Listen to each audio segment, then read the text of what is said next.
Senhor Deus e Pai, nós queremos te agradecer, Senhor. Queremos ter um coração grato por tudo que o Senhor tem feito em nossas vidas, Senhor. Também nesse momento, Senhor, queremos agradecer pelo pastor Léo, pelo que tem contribuído com essa igreja, Senhor. O Senhor continue abençoando, continue fortalecendo. E agora, nessa mensagem, Senhor, o Senhor esteja falando em nossos corações, conforme a tua vontade, Senhor. Muito obrigado, Senhor. Amém.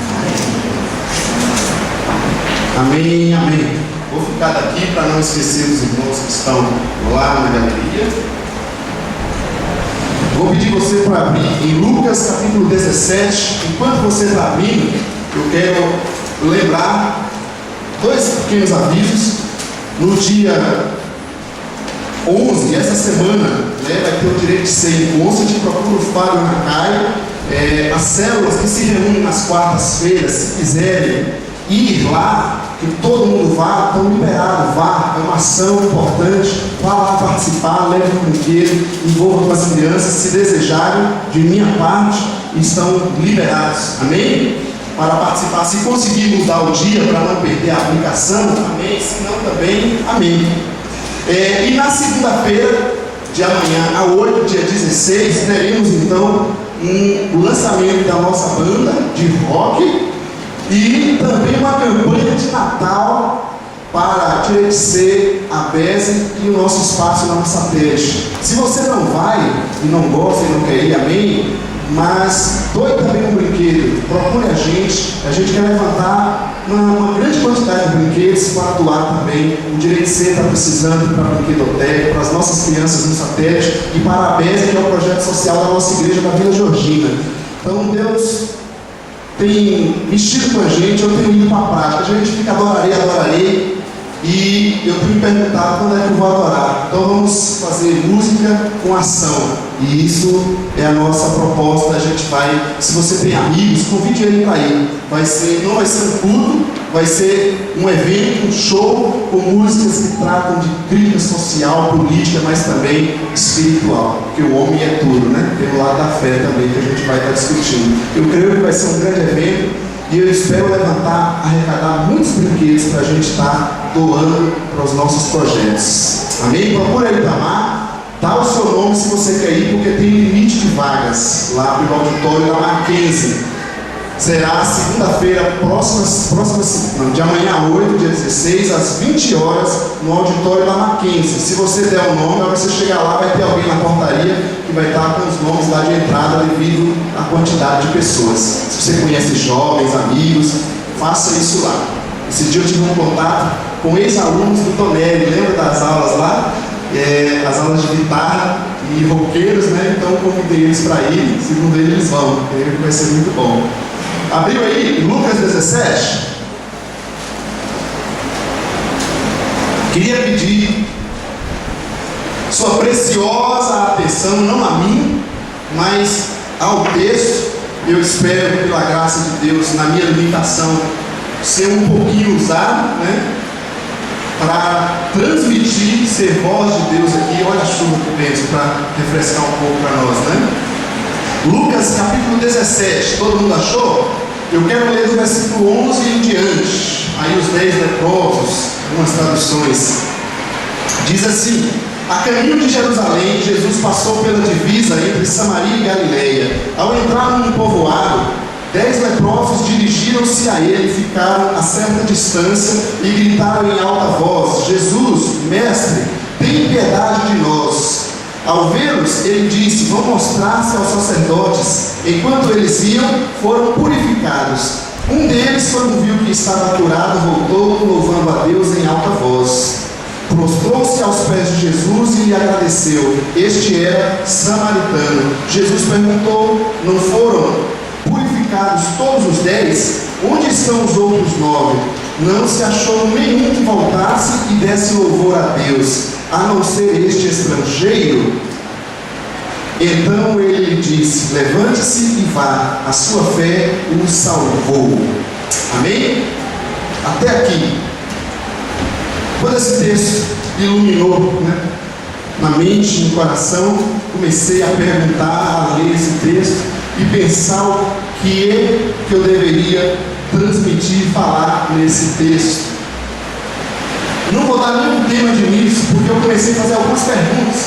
A primeira pergunta que eu fiz para esse texto, para chegar no ponto que eu quero chegar, foi: quem eram os leprosos?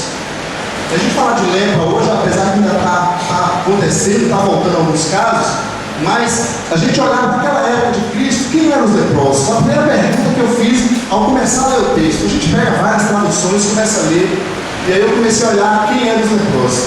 Os leprosos eram uma doença incurável. Essa pessoa era isolada da sociedade, colocada lá como um Zé Ninguém, como uma pessoa completamente afastada. Essa foi a primeira pergunta que eu fiz. Então, para a gente se colocar, entender o lado do leproso aqui, pensa em uma pessoa completamente isolada, afastada da sociedade.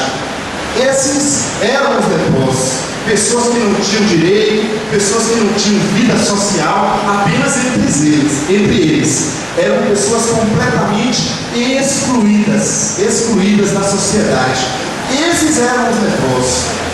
Segunda pergunta que eu fiz foi: que ousadia foi essa que eles tiveram de chegar até Jesus? Pensa comigo aqui, deixa a chuva cair, é uma bênção de Deus. Se os leprosos eram pessoas afastadas da sociedade, completamente isoladas, excluídas, desvalorizadas, né? Você imagina você não ter convívio social nenhum, sem falar do problema físico que eles levavam, a vergonha, né? A lepra afeta todo o corpo, entorta toda a pessoa. Eles não tinham direito para a sociedade, na sociedade. Mesmo assim, esses leprosos tiveram a ousadia de se aproximar um pouco, que eles não poderiam, inclusive, de Jesus e gritar por esse Jesus pedindo misericórdia. Eu comecei a me perguntar de onde vem essa ousadia.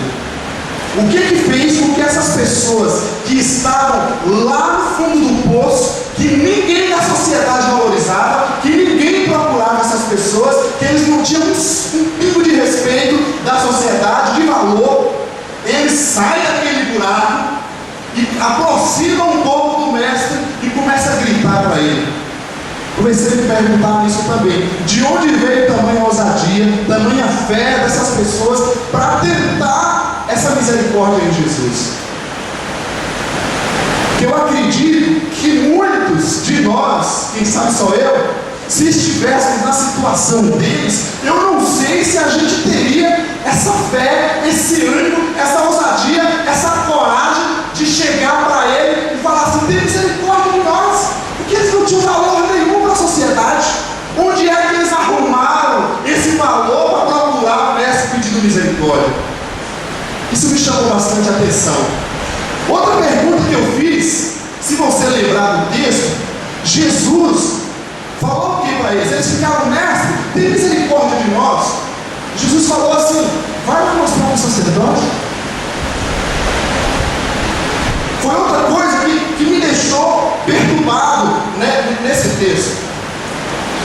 Porque se Jesus na hora tivesse feito uma cura, tivesse restaurado eles, e eles fossem, amém. Mas não. Jesus falou com eles assim: ó, vai lá mostrar para os sacerdotes. Eu acredito que se fosse eu falar: gente, que vocês não são assim como eu, né? Vocês estão em outro nível. Se fosse eu no meu lugar, eu olhava para ele e falava: você está fazendo, você está vendo besta? Está vendo alguma coisa aqui? O que você está querendo? Eu estou pedindo misericórdia, você está mandando eu ir lá para o sacerdote, Senhor? Que é isso?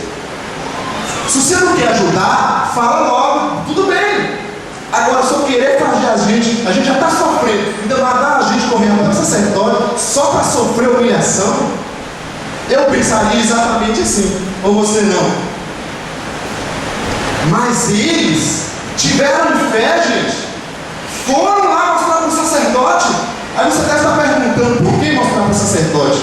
O sacerdote, naquela época, era um tipo de inspetor social, para ver se eles poderiam voltar ao convívio social. Era um enfermeiro, né? Eles olhavam: tá, realmente foi curado, pode voltar. Você está entendendo? Jesus falou com eles: vai mostrar para o sacerdote, e eles acreditaram. Os rapazes que estavam no fundo do poço, que não tinha um pingo de esperança sequer, tiveram a ousadia de chegar no mestre Jesus misericórdia, acataram o teste que Jesus fez. Jesus não deu a solução na hora, ele falou, vai lá. E eles foram. Isso me deixa perturbado. Onde é que esses homens acharam tanta fé? E eles foram lá mostrar para o sacerdote. E no caminho eles foram curados. Eu comecei a fazer essas perguntas para o texto, gente.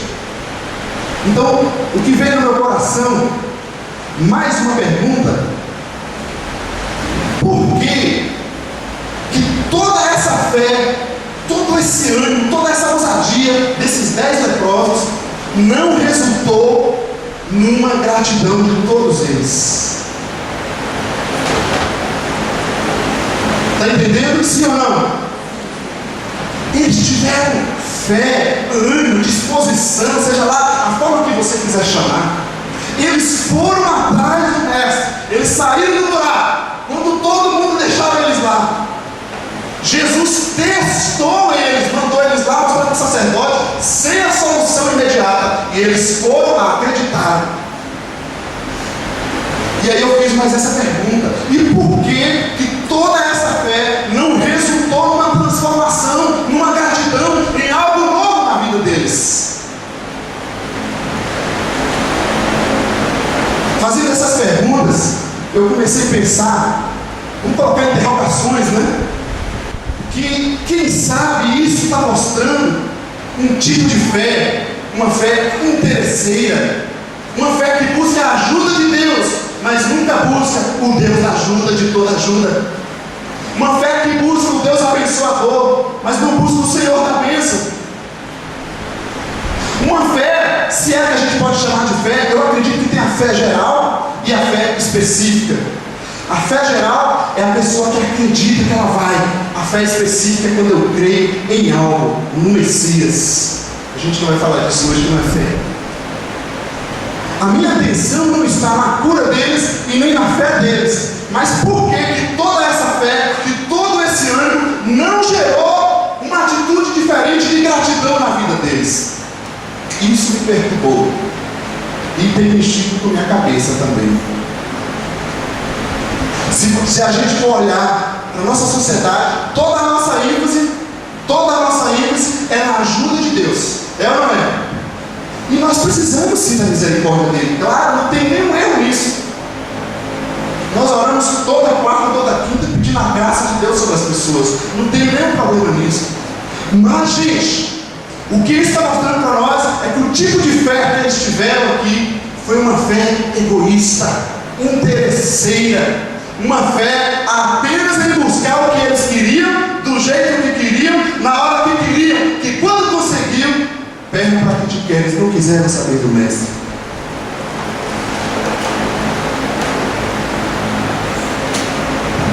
A gratidão ou ingratidão revela o tipo de fé que a gente está tendo. A nossa gratidão ao Senhor revela a fé que está surgindo dentro do nosso coração. Ela é um teste, e não apenas um teste interno, mas um teste externo. É possível perceber se a minha fé, se a minha atitude de busca de Deus está sendo uma atitude verdadeira ou uma atitude interesseira. É possível. Quantas pessoas foram abençoadas, assim como esses 10? Deus abençoou, Deus mudou a vida. Jonas estava falando do testemunho dele quando saiu de uma situação, tanto que Deus tem abençoado. Muitos outros foram abençoados por Deus e esqueceram Deus.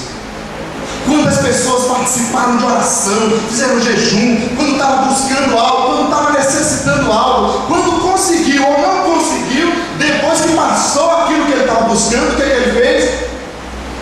Deixou o Senhor. A ingratidão revela essa fé interesseira que há no coração humano, buscando a ajuda de Deus, e Deus ajuda, e Deus abençoa, glória a Deus por isso, mas não chega no clímax da vontade do Senhor, não desfruta da plenitude da vontade de Deus. Amém? Você continua aí, sim ou não? Um outro ponto que eu queria pensar com vocês, se você olhar novamente o versículo 15, diz que um deles voltou, não é isso? Quem foi o que voltou aí? O samaritano. Novamente eu comecei me perguntando então, quem era o samaritano?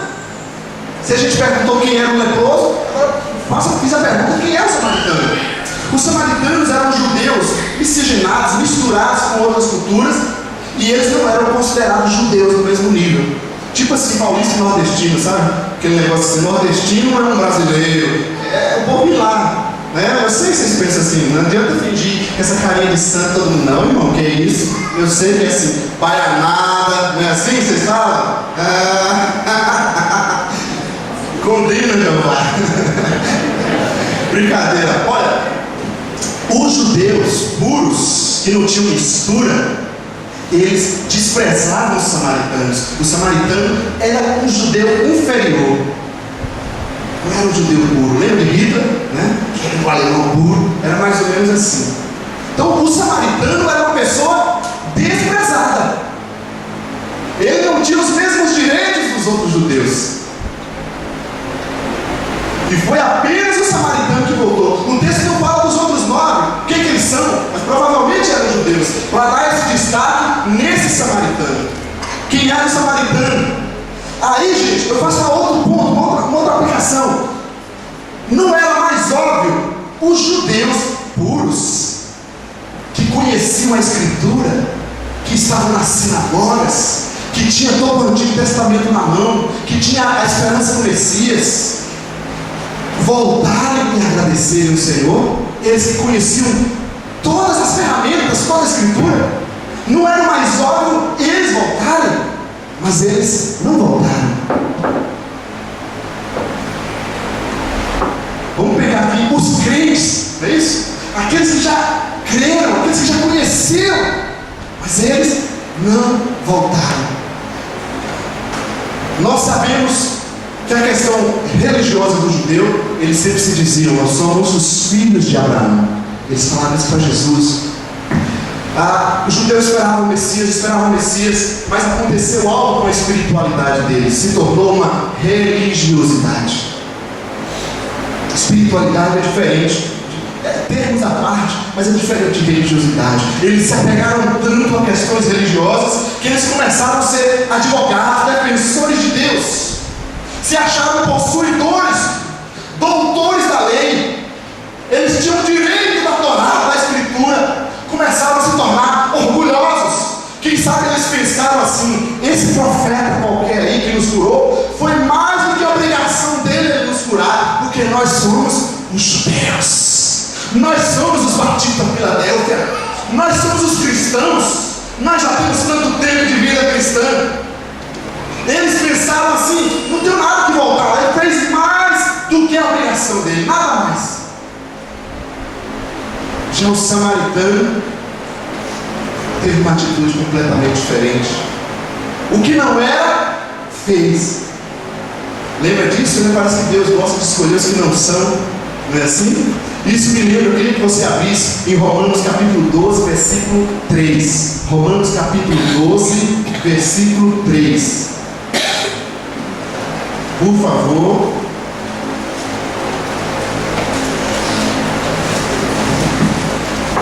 Só abriu aí, vem cá só, por favor, lê aqui para mim. Romanos 12, versículo 3.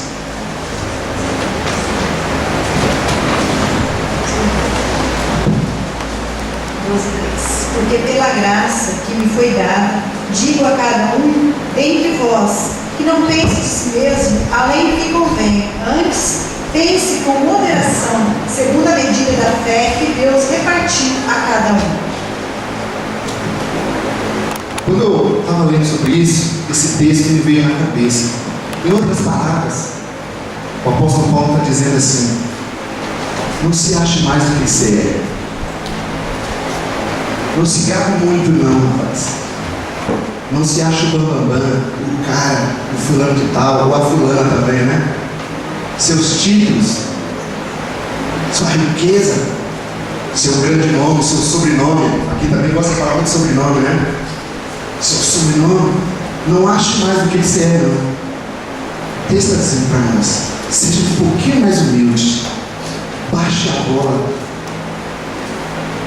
Quando eu aprendo então aqui, que isso revela o nosso conceito de si mesmo. A ingratidão ou a gratidão está revelando o conceito que nós temos de nós mesmos. Gente autossuficiente, egoísta, que se acha o bambambam, que se acha o tal, não consegue agradecer a Deus, porque Deus tem a obrigação de fazer tudo por ele. Gente que tem um conceito mais elevado do que deve ter, nunca vai ler a palavra porque ele já sabe tudo. Ele vai aprender mais o quê? Gente que tem um conceito mais elevado sobre si do que tem, ele nunca vai se submeter ao outro. Ele nunca vai querer conviver com o outro, porque quem é esse outro para ele se submeter a isso? Gente que tem um nível muito elevado de si mesmo, tem que arrumar um céu só para ele. Tem que arrumar uma igreja só para ele, viver sozinho, porque a gente é sempre o melhor. Gente, o que aqui está mostrando para nós? Que os outros judeus caem no orgulho. Não estou dizendo para você, você deve ter complexo de inferioridade, nada disso.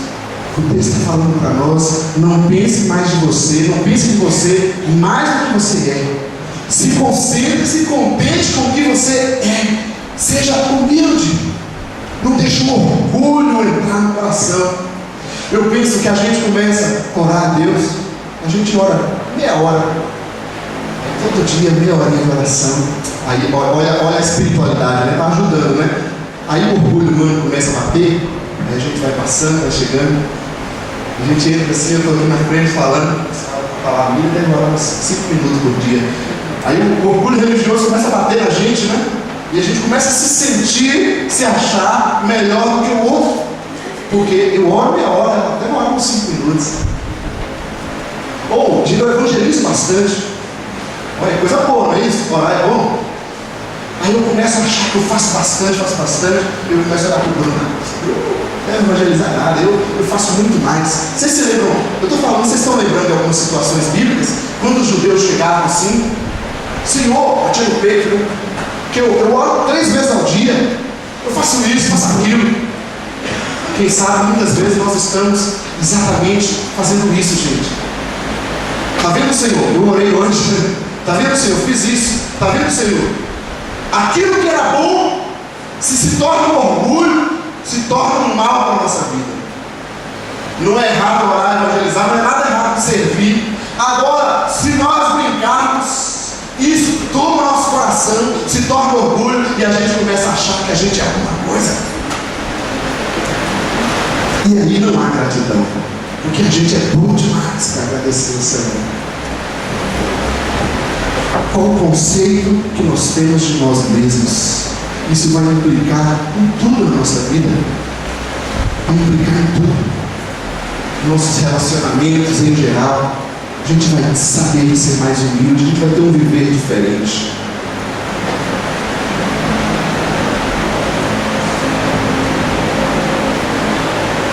Em terceiro lugar, eu quero olhar com você o versículo 15 também. Dá uma olhada no texto. Então, em primeiro lugar, nós falamos que a atitude dos leprosos que não voltaram, que tiveram aquela fé, mas não voltaram, provavelmente revela uma fé interesseira, uma fé não verdadeira, sei lá, o nome que a gente quiser dar. Em segundo lugar, essa atitude do samaritano revela um conceito de si mesmo, um conceito humilde. Ele sabe que ele não é o dono da verdade, que ele pode ter todas as capacitações que deve ter e deve buscar, mas ele é apenas um servo. E ele volta lá diante do Senhor. O conceito que nós temos de nós mesmos. Cuidado, que eu não estou mandando ninguém se menosprezar. Tá bom? Em terceiro lugar, começa a olhar no versículo 15 as atitudes do leproso que voltou, desse samaritano. Primeira coisa que ele fez então, voltou louvando a Deus, não foi? Louvando de que forma? Em voz alta, ajoelhou e agradeceu. No versículo 15. Um versículo dá para pregar o ano todo. E lá no versículo 18, Jesus vai responder para ele: a tua fé te salvou. E é interessante essa ligação da cura e da salvação. Que a gente tem que lembrar que quando Jesus veio à terra, esse mundo estava dominado pelo quê? Você pode imaginar o Deus Altíssimo descendo na terra em corpo humano? O estrago que deve ter feito na maldade, no maligno operando. Os demônios gritavam. Jesus não fazia espetáculo na televisão. Ele falava para ninguém nem falar as curas.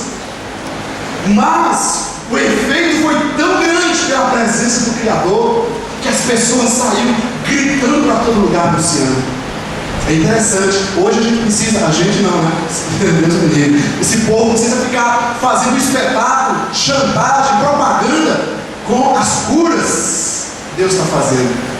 Jesus falava: não conte para ninguém. Aí, gente, a palavra cura e salvação, não sei se a sua tradução aí diz a tua fé te curou ou a tua fé te salvou. Há muita relação uma com a outra, é a mesma raiz. E isso é muito interessante, porque a enfermidade daquela época de muitas pessoas, sem dúvida, ela tem também uma relação com a falta de Deus. Tem muita enfermidade nas pessoas que não estão em Deus, que ela está doente, mas não é só fisicamente, é na alma. Existe um mal. Você pode ver a pessoa que ela está definhando. Uma pessoa que está com Deus, ele pode até estar fisicamente abalado, mas existe algo diferente nele. Aí eu queria pensar com você, então, aplicando para a nossa vida, a atitude do samaritano de voltar. Eu aplicaria para mim essa volta, esse retorno, depois que Deus faz algo na nossa vida, depois que você leu a palavra, depois que você participou daquela célula, daquele culto, daquele evento, daquele acampamento, daquele culto, depois que você foi tocado por Deus, o que aconteceu? Pode deixar eles lá, olha a surpresa aqui, amém.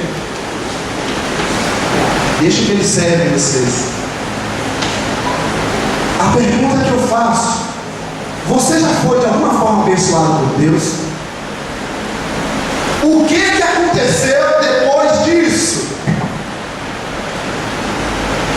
O que resultou em nós depois daquele momento que a gente teve com Deus? Uma graça, uma bênção, algo que a gente diz assim: foi Deus que me abençoou. O que aconteceu depois da bênção?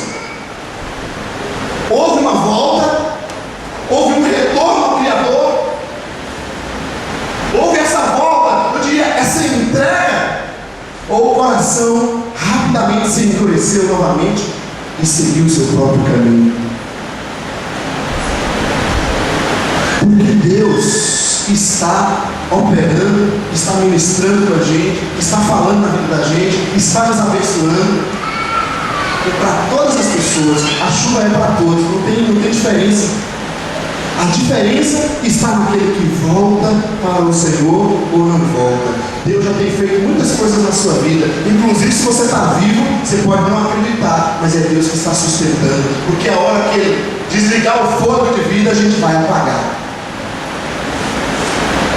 Mas a pergunta é: o que tem acontecido pós a graça de Deus na minha vida? Tem resultado nessa volta? Eu tenho voltado ao Senhor, eu tenho buscado orar mais, eu tenho buscado fazer mais, eu tenho buscado evangelizar mais, eu tenho buscado servir mais. Tem havido essa volta, gente, esse retorno na nossa vida? Ou a gente tem deixado o coração endurecer de novo? Outro detalhe: ele não apenas voltou, que seria essa nossa oferta, ele louvou, ele fez um louvor a Deus, ele voltou louvando a Deus. Nós sabemos que louvar não é cantar, nós utilizamos as músicas para louvar, mas louvar é engrandecer a Deus. Ele voltou a Jesus e não voltou de qualquer forma, ele voltou dizendo: eu quero te louvar, todo o meu viver a partir de agora será para o teu louvor. Ele voltou adorando Jesus. Você já imaginou a criancinha nascer, Ricardo e Renato, tem papai de novo aí, né? Aí nasce Isabela, linda, querida, e aí ela pudesse falar, né? Ela olhasse para eles assim: eu quero saber de vocês, quem mandou vocês em geral? Eu tenho nada com vocês. Já pensou um negócio desse? Mas será que não é assim que muitas vezes estamos fazendo? O Senhor tem sim nos livrado, já falou semana passada, quantos livramentos a gente está vivo, Deus está intervindo na nossa vida. Mas será que está vindo volta? Será que está vindo louvor? A gente está oferecendo o nosso viver, o nosso trabalho, os nossos dias, o nosso fôlego, a nossa saúde, o nosso viver para o louvor de Deus? Ou isso é só uma coisa do pastor, de quem tem chamado? Se você não tem chamado, então eu acho que você ainda não se converteu. Quer se converter hoje? Ele não apenas voltou louvando, o texto diz que ele voltou louvando em voz alta. Isso também fala comigo. Minha testa mesmo. Para refrescar aqui. E a testa quase não é grande, né? Ele voltou louvando a Deus e em voz alta. Ele não escondeu de ninguém. Sabe o que isso falou comigo? Tornar público, anunciar, evangelizar. Ele não escondeu. Ele contou, ele saiu gritando, quis falar para todo mundo. E se você olhar várias pessoas nos evangelhos, é exatamente isso que acontece com todas elas quando tem um pacto com Deus. Você olhar para Samaritano, mulher samaritana, e geralmente são os perdidos. Os judeus, os crentes, já são tão importantes, tão cheios de Deus, que não tem nenhum motivo mais para agradecer. Nós vamos tudo. O apóstolo Paulo, em Coríntios 4, ele fala exatamente nesse tom de ironia para a igreja de Corinto. Vocês já estão abastecidos, vocês já têm tudo, já estão num nível aprendizado, não precisa estudar mais, não precisa fazer mais nada. Nós que somos uns miseráveis pecadores. Leia lá para você ver. O apóstolo Paulo fala assim para a igreja de Corinto. Aqui ele volta anunciando em voz alta. Isso significa que se a operação de Deus na nossa vida tem produzido gratidão, nós iremos fazer nada mais, nada menos do que dizer: Senhor, eu devo a minha vida ao Senhor. Cada dia da minha vida que eu passar aqui na terra, eu quero entregar ao Senhor. Eu quero conhecer Tua palavra, eu quero obedecer Tua palavra.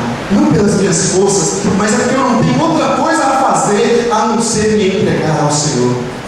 A não ser entregar minha vida em louvor ao Senhor, a não ser anunciar isso em voz alta publicamente para as pessoas, para que elas conheçam também que existe alguém que se importa com a sua criatura.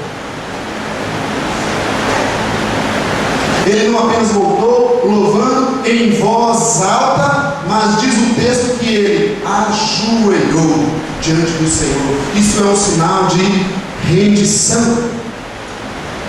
Rendição. Para viver com Jesus, se você está começando, se você já ouviu, se você já tem tanto tempo, para viver com Jesus, a gente precisa se render. Ajoelhar, não é ajoelhar fisicamente, mas se render à vontade de Deus. Quando a gente tem aquela situação que bateu, que incomodou, e a gente muitas vezes precisa perdoar alguém, e aí se a gente tem dificuldade de perdoar, não, isso não, Deus. Aí a gente fala, isso não. Mas se a gente está voltado ao Senhor, Ele vai mexer conosco e vai nos ensinar a perdoar. E outros exemplos, tantos exemplos. Não é mais o meu eu, mas eu me rendo à vontade do Pai. Do Pai. Isso é rendição. E não é fácil, pelo menos para mim não é fácil. Tem momentos que eu me vejo um filho insubordinado, que eu preciso pedir graça de Deus para quebrantar meu coração, porque ele está ficando duro, está se achando arrogante. E o Senhor prepara momentos assim para quebrantar o coração da gente. E se a gente aproveitar as bênçãos que Deus faz, a gente se volta a Ele, a gente passa a ser mais humilde, a gente passa a obedecer melhor. Ele voltou louvando a Deus em voz alta e se ajoelhou, se rendeu completamente ao Senhor. E não apenas isso, ele agradeceu ao Senhor. E agradeceu a Deus. A gente poderia se oferecer ao Senhor, se entregar a Jesus, viver com Jesus, mas não viver uma vida de gratidão. Correto? A gente poderia reconhecer que Ele fez um bem na nossa vida, que Ele nos salvou, mas poderíamos continuar a nossa vida sem prazer, sem gratidão. Uma vida cristã sem alegria, sem gratidão. E em 1 Tessalonicenses 5,18 diz para a gente dar graça em todas as circunstâncias, porque isso é a vontade de Deus. É difícil para você, é difícil para mim também. Viver em gratidão a Deus. Muitas vezes a gente está vivendo a vida cristã e ela se torna amarga, sem prazer, perde a alegria. E a gente precisa voltar a essa gratidão do Senhor. Começar a lembrar de coisas que Deus tem feito. Acima de tudo, que se não fosse a salvação em Jesus, o que nos resta é a condenação eterna. E essa mensagem não muda. Amém, gente? Você está aí? Tudo isso, esse comentário olhando para ele, me faz pensar se em primeiro lugar nós falamos que revela uma fé interesseira. Em segundo, revela um conceito mais elevado do que deve ter sobre si mesmo. Aqui, para mim, essa gratidão revela a ação de Deus no coração dessa pessoa. Você quer saber o tanto que Deus está agindo na minha vida e na sua vida? Veja o tanto que você está devolvendo a Deus. Veja o tanto que eu estou fazendo para Deus. Isso revela o tanto que Deus está agindo em mim. Porque Ele está agindo. Ou você não crê que Ele está agindo? Agora, o que eu estou fazendo com essa ação de Deus vai ser mostrada através do meu viver, do que eu faço, da minha entrega, da minha devoção ao Senhor. E isso cabe a cada um de nós. O máximo que a gente pode fazer,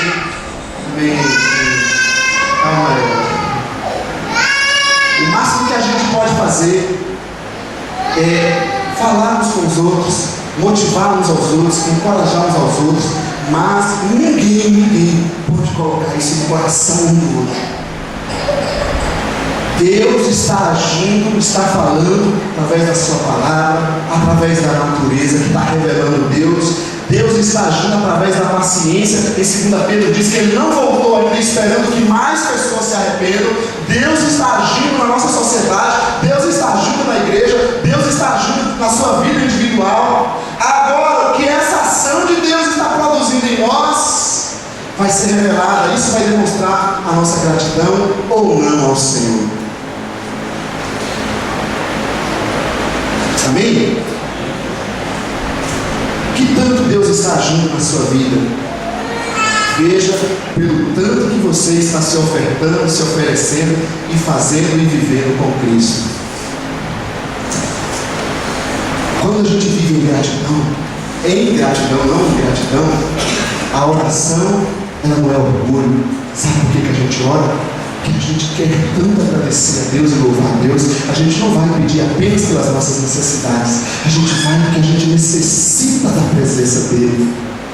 Mas a oração do religioso é apenas em busca da ajuda.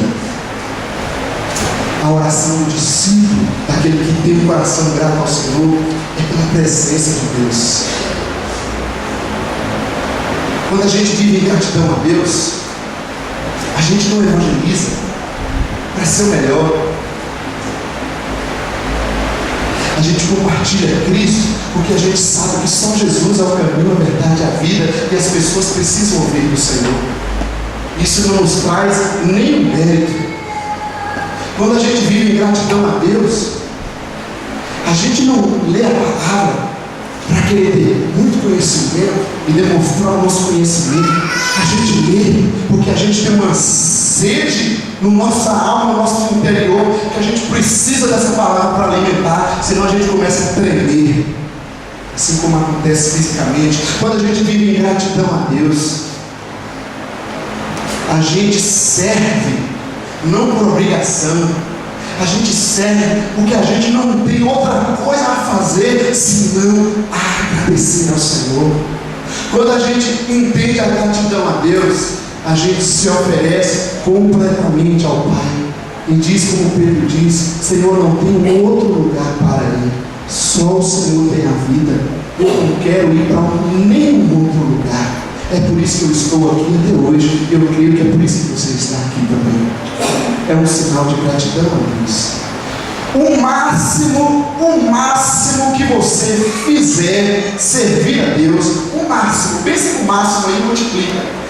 Tudo que nós pudermos fazer para o Senhor, o máximo que nós fizermos para o Senhor, será uma mínima expressão de gratidão por tudo que Ele fez por nós. O máximo que eu e você fizermos para o Senhor será uma mínima expressão de gratidão pelo que Ele fez por nós. Se você e eu temos entendido um viver em gratidão a Deus. Você entendeu? Sim ou não? A gente pode orar juntos? Amém? Vamos colocar em pé? Ou se você quiser ficar sentado também, filho. Esse negócio de...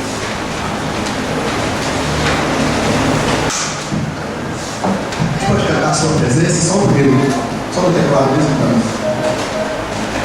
Eu gosto muito dessa canção. É uma das letras mais simples para a minha vida pessoal e devocional. É uma das canções mais lindas que existe. Deus fez algo por nós. Sabe o que a gente vai fazer? Se essa ação produzida em Deus em nós está gerando algo, a gente vai fazer como qualquer filho, honrar o pai e a mãe. Honrar. E toda a honra que a gente oferecer é o mínimo que a gente faz. Você quer honrar Jesus com o seu viver, com a sua vida? Ele morreu sim por nós. Ele pagou o preço de todo o pecado por nós. Ele nos libertou do poder do pecado, das trevas, da escravidão eterna, do inferno. Ele fez tudo por nós, isso é verdade. Agora, o que toda essa ação de Deus vai produzir no nosso coração, isso depende de cada um de nós. Deixa o Senhor ouvir a nossa resposta. Vamos cantar esse coro. Feche os seus olhos onde você está.